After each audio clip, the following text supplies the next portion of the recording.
সব সময় তো বাচ্চাদের পছন্দ অনুযায়ী রান্না করা হয়।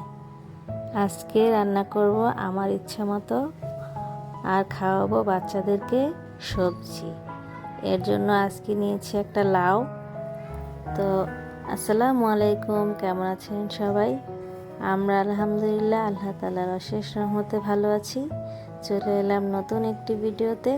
সবাইকে স্বাগত জানাচ্ছি, আমি মৌসুমি।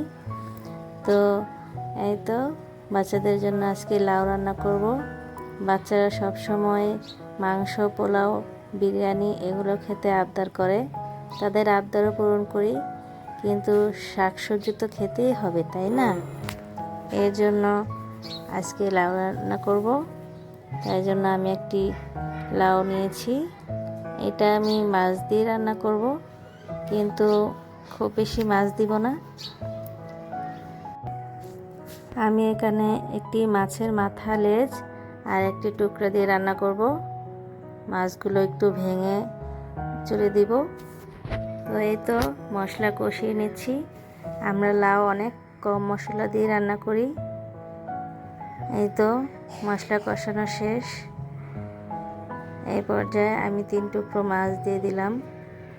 দিয়ে এটাকে খুব ভালো করে নেড়েচেড়ে কষিয়ে নিয়েছি। এই তো আমার মাছটা কষানো হয়ে গিয়েছে। এই পর্যায়ে আমি লাউ দিয়ে দিব। এই লাউ সিদ্ধ হতে হতে মাছগুলো নরম হয়ে গলে যাবে।